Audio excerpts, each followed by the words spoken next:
Rod লাগবে, cement লাগবে, ইট লাগবে। তাই আপনিও বুঝতে পারবেন যে কতটুকু ডিলে লাগবে, কতটুকু রিভার্ব লাগবে। তো প্লিজ একটু দেখবেন।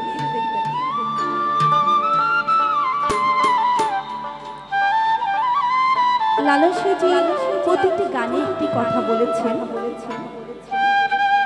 এই আমার আমিকে যদি চিনতে পারি তাহলে সৃষ্টিকর্তাকে চেনা হবে। এই সৃষ্টিকর্তাকে, এই আমার আমিকে লালসাজি বিভিন্ন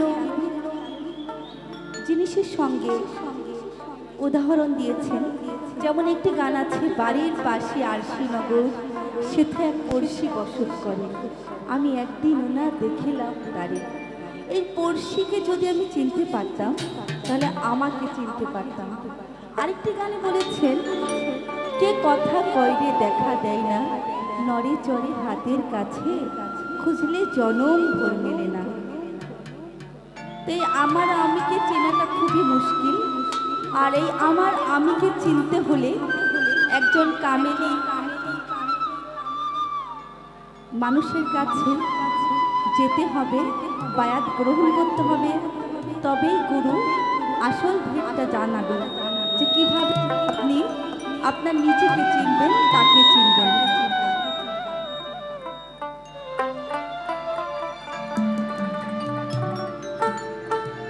জন্ম ভরে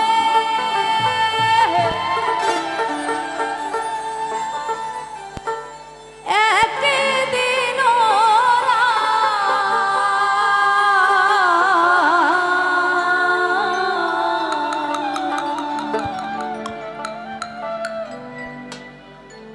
আমি দেখলাম তারে,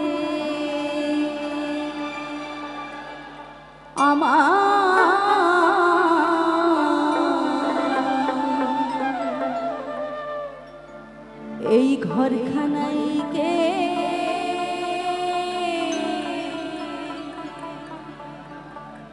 বিরাজ করে।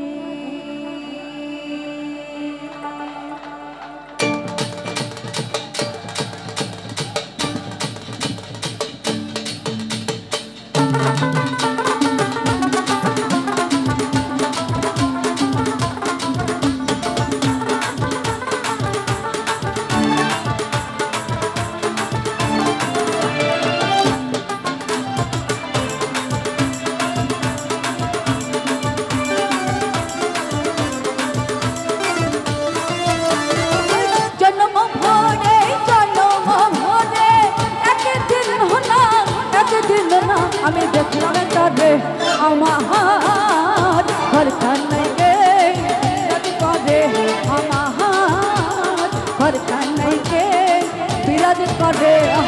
জন্ম ভরে জন্ম ভরে একদিন না, একদিন না আমি দেখলাম তারে, আমার ঘরখানায় কে বিরাজ করে, আমার ঘরখানায় কে বিরাজ করে।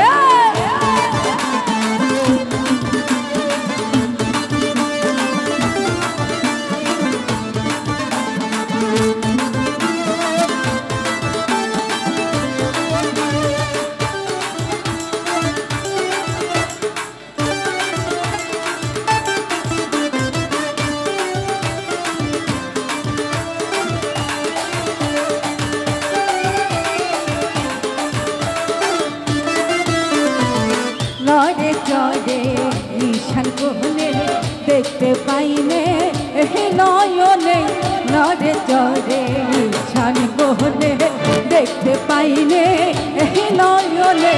হাতেরও কাছে যান ভোটারও হাট বাজার, ওই হাতেরও কাছে যান ভোটারও হাট বাজার, হাত বাড়ালে হাতে পাইলে তারে, আমার ঘরখানায় কে বিরাজ করে, আমার ঘরখানায় কে বিরাজ করে।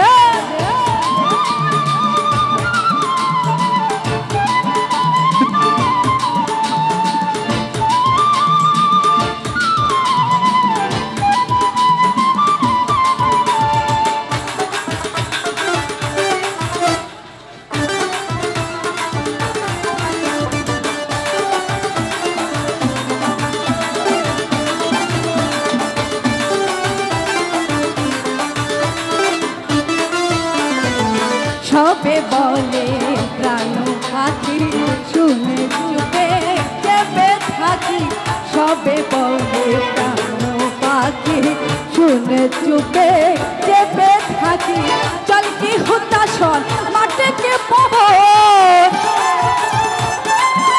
ওই জল কি হুতাশন মাঠে কে পবন কেউ বলে না এটা নির্ণয় করে গানটাকে আমরা জানি গাই তো আমার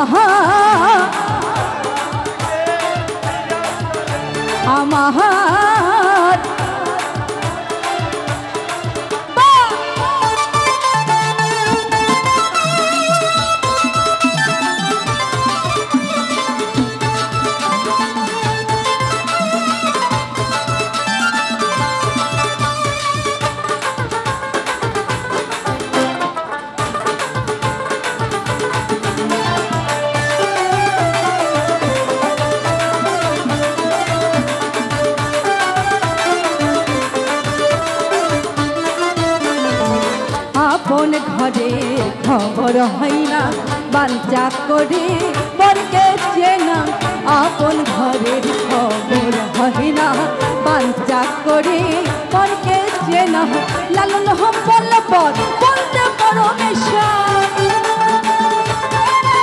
ওই লালন হল পর বলতে পারো মেশন সে কি রূপ আমি কি রূপ করে আমার ঘরখানায় গে বিরাজ করে আমার ঘরখানায় গে বিরাজ করে জন্ম হলে একদিন হতারে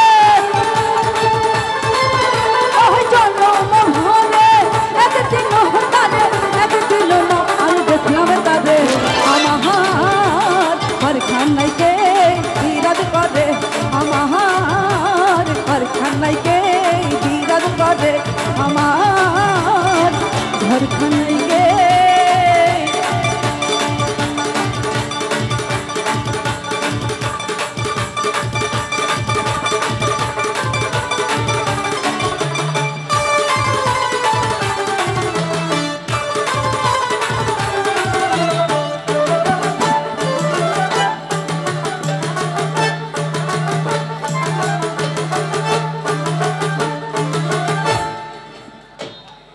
গুরু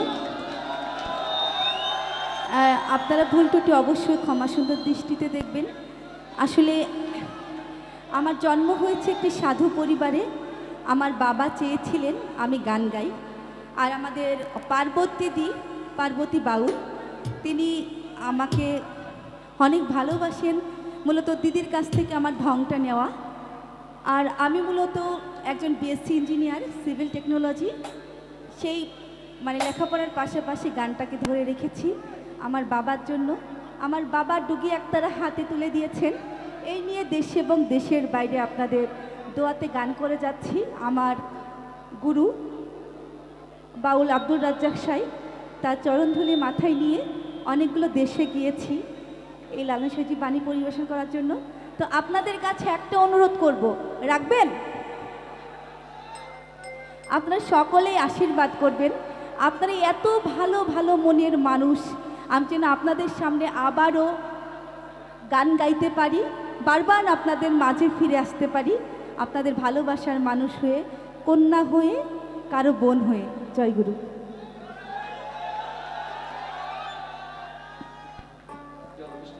ধন্যবাদ একজন সুশিক্ষিত শিল্পী শিরিন সুলতানাকে।